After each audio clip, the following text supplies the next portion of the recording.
From the headquarters of Telesur English in Quito, Ecuador, this is From the South. I am Doris Polo.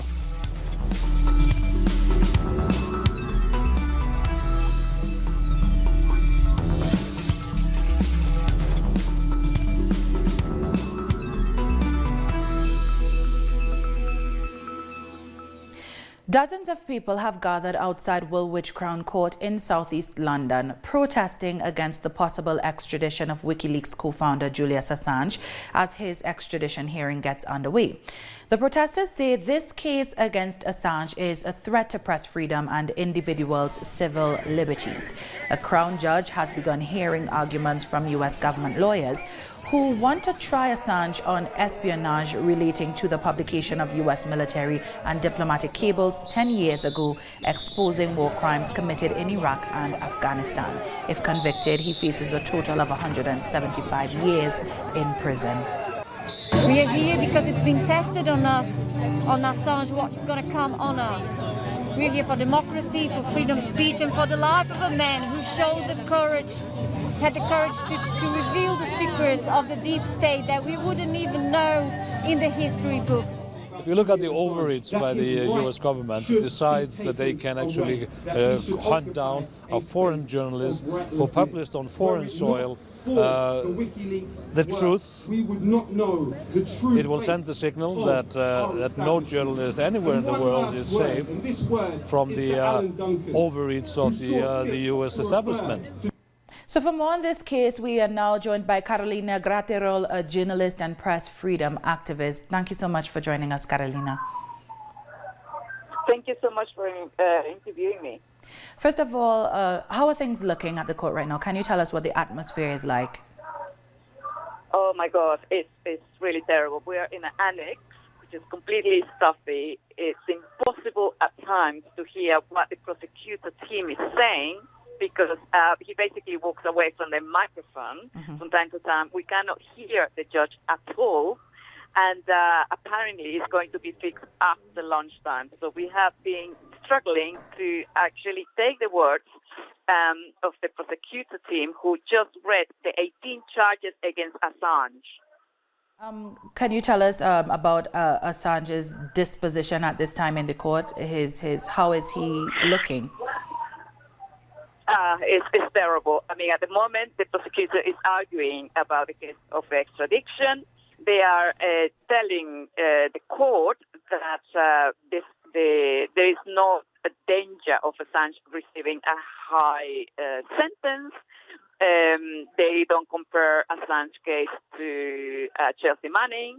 He's mentioning 3 or 4 cases that have come up recently where whistleblowers have been receiving 46 months of prison and something, a very small amount for one charge of whistleblower. The prosecutor is avoiding classifying him as a journalist, hacker, or whistleblower. And is basically washing the hands on what Assange would face in the United States if it's extradited. I mean, what precedent would you say this case... It's a charade. What precedent do you think this case sets for journalists and press freedom, and why is it that the prosecutors get to say whom is a whistleblower and whom isn't? Well, the thing is that they're using the Act Espionage 1911 because with that one, they just want, they will be able to extradite Assange, but also any journalist around the world could be treated as a spy if you manage to publish information of the sort that Assange published in WikiLeaks. We're talking about an important and terrible moment for democracy around the world and for the profession of journalism. We're all in trial. Basically, freedom of expression and freedom of information is in trial right now. Now, you just mentioned a little while ago that they're saying that there's no threat that Julian Assange may face an extremely high prison sentence. But do you think that he has any fair chance of a fair trial in the U.S.? Of course not. Of course not. The case is incredibly unfair. There won't be a fair trial for Assange. We know now some information that has come to the knowledge in the last week or so that the United States was even planning to assassinate Assange. They have meetings discussing this possibility. They have gone through this case now, extradition case, and they are going to make sure he will never come out of jail. And this is a message that the United States is telling all the journalists, all the investigative journalists around the world. If you mess up with them, this is going to be the fate. And we are really, this is an incredibly serious case, not just for Assange, but for the whole world of democracy, freedom of information, of expression. For all journalists should be afraid, really afraid right now. Yeah, Karolina, and the U.S., we know, portrays itself as the bastion of media freedom and civil liberties. Now, what does this case tell us about such claims? The case is being reached from the beginning. There are, there's information that there was a request by the defense team about some unfair situation against the case and kind of missing all the normal procedures. I think it's been so blatantly ignored by the courts, the judiciary. We know it's a political case, and it's being managed like that by the government here. As I said, the defense was putting the case that it was disproportionate to send him there because he could face basically a death penalty, and the government has made some changes to the law to help some cases of extradition, and he has completely ignored Assange case. So basically, the case of Assange is helping to change the law in favor of people who might be extradited, but the benefits do not apply to his case. This is just incredible. A completely corrupt system is what we have in United Kingdom. It's being rigged from the beginning, this case, and it continues to be so. We also see some sort of hypocrisy taking place as well, because the U.S. is the same country that when other countries arrest journalists, they criticize it, but then they are doing the same thing and citing national security reasons. So would you say that they are portraying that the national security interest of the United States is more important than that of other countries? Exactly, that's right. I mean, we need to remember the Assange actions actually obstructed military operations, criminal military operations of the United States in Afghanistan and Iraq. So we're talking about a journalist who actually told us the truth about crime committed by countries like the United States. And now he's the one who's going to go to jail. Is he the one who is being charged here? What a hypocrisy. We need to know about these activities, criminal activities that governments do, and we need more people like Assange to tell us what is really going on. The court is saying the actions taken by Assange by leaking all these documents increase the likelihood of endangering human life, and that United States has spent a huge amount of money to protect the hundreds of victims, or that they consider victims, innocent victims of the leakage. The truth is that according to the court case with Chelsea Manning, no one, and this is a internal report, no one was ever harmed by the leaks that WikiLeaks revealed, by the information that WikiLeaks revealed. No one. And this is an information that are trying to suppress. And thanks to Assange, we know about these crimes committed by United States. We all remember the video. So really, what is this saying to us? The U.S. military operations in the world, the innocent and millions of innocent people that have died around the world with United States military operations, what happened to these victims? And obviously they are just creating a case here that doesn't exist. He is an innocent man, and this is a kangaroo court.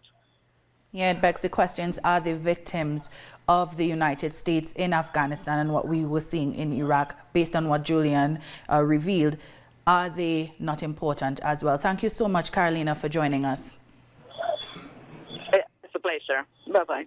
Thank you. That was Karolina Grotty. She is a journalist and activist that was joining us from outside the court in southeast London, where Julian Assange is currently waiting to find out what is taking place as he is on trial for extradition to the United States. Moving on. Thousands of people in the Dominican Republic took to the streets in Santo Domingo over the weekend to protest against the Electoral Authority. Those demonstrations have centered around the headquarters of the Central Electoral Board, with posters demanding respect for democracy.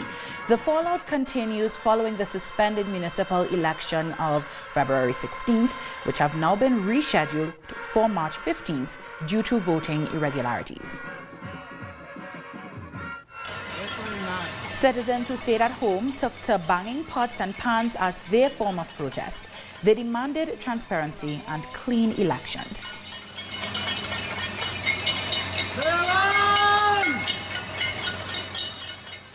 Traditional form of cacerolazo in Latin America. Our correspondent Daisy Tusa has the latest.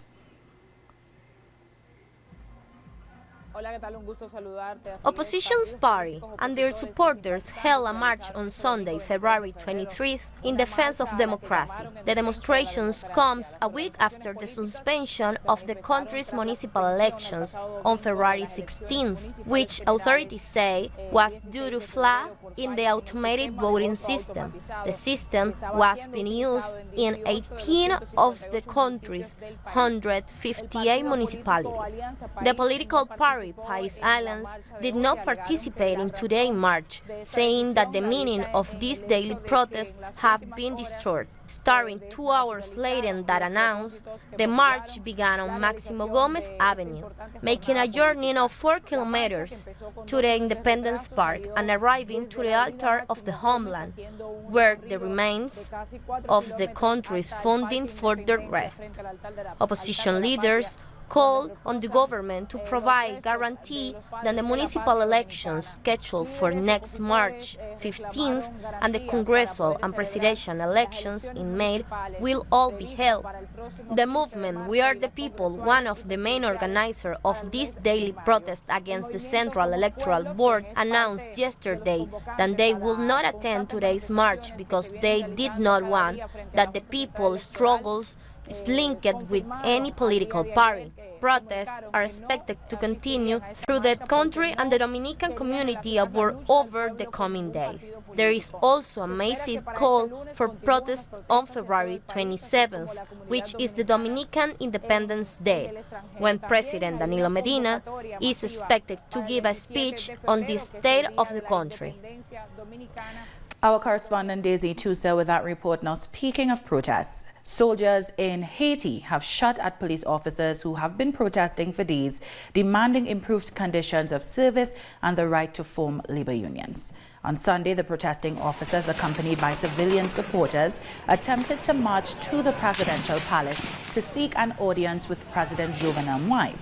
The march was, however, brought to a sudden halt after soldiers guarding the palace opened fire at the procession. We have more stories coming up, so don't go anywhere.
Welcome back. In Chile, hundreds of demonstrators gathered at Quinta Vergara on Sunday to reject the Viña del Mar International Song Festival. Demonstrators say the festival is part of the Augusto Pinochet dictatorship's legacy and also a sign that current President Sebastián Piñera pays little attention to mass protests against social inequalities that have overtaken the country since last October. Meanwhile, there were several reports of festival security heavily repressing demonstrators. And a group of protesters in Valparaiso, Chile, vandalized the monument of the heroes of the Battle of Iquique using paint bombs. Defense Minister Alberto Espinosa heavily rejected the incident, warning demonstrators that such acts of vandalism could easily lead to the authorization of firearms against protesters. On Friday, Nicaragua's President Daniel Ortega swore in General Julio Cesar Aviles for another 5-year term as head of the country's military. The event was held on the 86th anniversary of the passing of the General of Free Men and Women, General Augusto Sandino. Speaking during the swearing-in ceremony held in the capital, Managua, President Ortega hailed the role the military continues to play in defending the country's independence and sovereignty. On his part, Aviles pledged the military's continued support and loyalty in defending the foundations and principles of the Sandinista revolution. Peace must be defended continuously. It must be renewed constantly. And here we have an army for peace. Long live the army of Nicaragua. We will continue to be highly connected, loyal, truthful, while defending the principles of independence, sovereignty, and national self-determination, which are unwaverable rights of our people and foundations of the Nicaraguan nation. In Brazil, tens of thousands of revelers were out on the streets of Rio de Janeiro taking part in the world-famous Rio Carnival. Vying for the title of Carnival champions, the city's 13 top samba schools would have or had 1 hour each to wow spectators and judges with elaborate shows, colorful dancers and drummers. Now this year, Carnival is also being used to take a stand against intolerance and oppression of minorities by the government of President Jair Bolsonaro. Reigning champions Mangueira are staging a parade that will tell the story of Jesus being born in a favela who stands up to prophets of intolerance.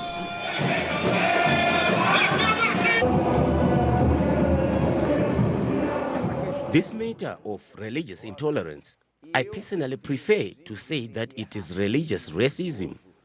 It's not only intolerance, it is more than that, because it is prejudice against the African Brazilian cultures. Today is very intense thing, mostly because there was significant progress of neo-Pentecostal religions, Christian fundamentals, and some of them, not all. We can't put everything in the same basket, but some have a really hostile speech. But on Saturday night, security forces in the city of Porto Alegre attacked Carnival revelers for allegedly not observing requirements to end all activities by 9 p.m. Several members of the public sustained minor injuries in the chaos after military police officers started firing rubber bullets and tear gas canisters into the crowd.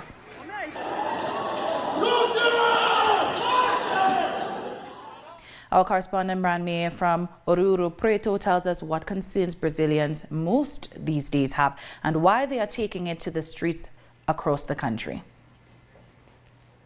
For hundreds of years, Brazil's street carnival has been a moment in which people from the working class and the poor can express their dissent with the government, with the bourgeoisie, and the status quo.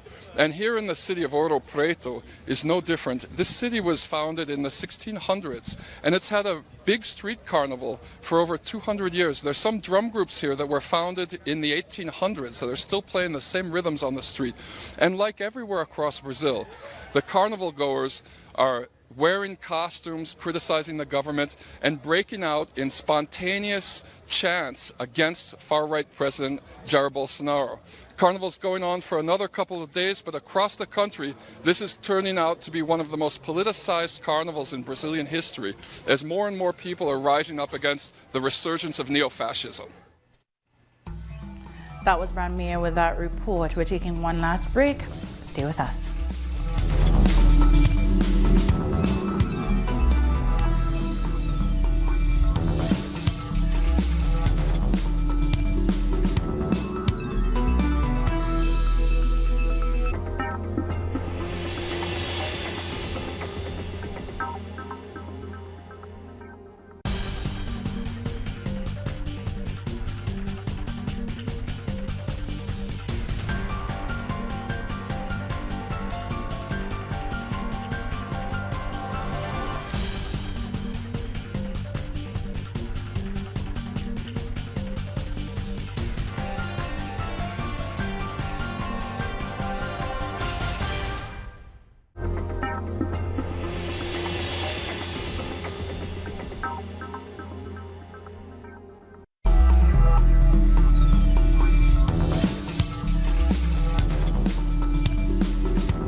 Welcome back.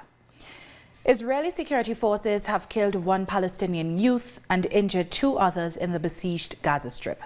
Palestine health officials confirmed that 2 other men were hit by gunfire on Sunday while trying to retrieve the body of a man who had been shot dead by Israeli soldiers near the separation wall. A statement by the Israeli Defense Ministry claimed that the 26-year-old man was shot dead while attempting to plant explosives on the border fence. India's Prime Minister Narendra Modi is coming under fire for spending $18 million to host U.S. President Donald Trump for his first official visit to the country that'll last 36 hours. Dancers and performers greeted Trump and his wife Melania in the city of Ahmedabad on Monday. The leaders are expected to discuss trade, the Kashmir dispute, and the contentious new citizenship law. While the U.S. president will address a rally later in the evening.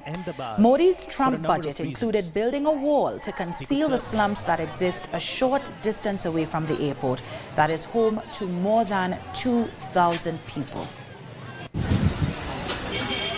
Our contributor Navadita Kumari brings us more on these developments. This wall near the Ahmedabad airport didn't exist 2 weeks ago. In fact, it was made in a hurry to hide the view of this slum from the US President Donald Trump, who arrived in India just a few hours ago. There are about 2,500 people living in this slum, which lacks basic amenities like potable water, electricity and toilets. They told me that they feel humiliated by this move, as they say that the amount of money they spent on this wall, they could have used in making a school or maybe a hospital. The government of Prime Minister Narendra Modi has spent $18 million just in welcoming Trump in this city, which means that every minute Trump spends in this city, it costs the government $90,000. But the question is, can this wall hide the fact that India is home to more than a quarter of world's poor, and it ranks 102nd out of 117 countries in the Global Hunger Index? This is Navodita Kumari for Telesur English from Ahmedabad. Turning our attention to Africa, Togo's President Faure Gnassingbe has been re-elected for a 4th term, according to preliminary results announced by the Electoral Commission on Monday. He won 72% of the votes share in the first round of the presidential election, beating his closest rival and former Prime Minister Agbeyomi Kodjo, who got a paltry 18%. Gnassingbe has led the country of 8 million people since taking over in 2005, following the death of his father Gnassingbe Iadema, who ruled the country for 38 years. Based on all the data obtained from the local Independent Electoral Commission and the Independent Embassy Electoral Commissions, the candidate of the Union for the Republic Party, Mr. Gnassingbe Essosimna Faure, is provisionally proclaimed elected President of the Togolese Republic. Dozens of people have protested in the South African city of Cape Town against what they are calling the government's anti-poor policies. The protesters, calling themselves the Excluded, are drawn from various social organizations representing women, youths, homeless people and informal settlement residents. The protests come a day before Finance Minister Tito Mboweni unveils the country's 2020 national budget, which is expected to unleash austerity measures that trade unions have described as a savage attack on the working class. Dozens of people have marched in the German city of Hanau after the deaths of 9 people in an anti-immigrant shooting. The crowd first gathered outside Arena Bar, where some of the victims were shot dead during the attack on February 19th. The shooting was carried out by a 43-year-old white German man who left a confessional letter outlining right-wing extremist views in his home before going on a shooting rampage. And we end in the U.S., where Vermont Senator Bernie Sanders won a decisive victory in Nevada's Democratic Presidential Caucus. Sanders polled 44.7%, beating his closest rival, former Vice President Joe Biden, who scored 19.5%. South Bend, Indiana's former Mayor Pete Buttigieg, who came out second in the New Hampshire primaries, stood at 15.6%. The win tightens Sanders' grip on the race, which moves to South Carolina next weekend. Let me thank the people of Nevada for their support. In Nevada, we have just put together a multi-generational, multi-racial coalition, which is going to not only win in Nevada, it's going to sweep this country. And with that, we've come to the end of this news brief. You can find these and many other stories on our website at telesurenglish.net.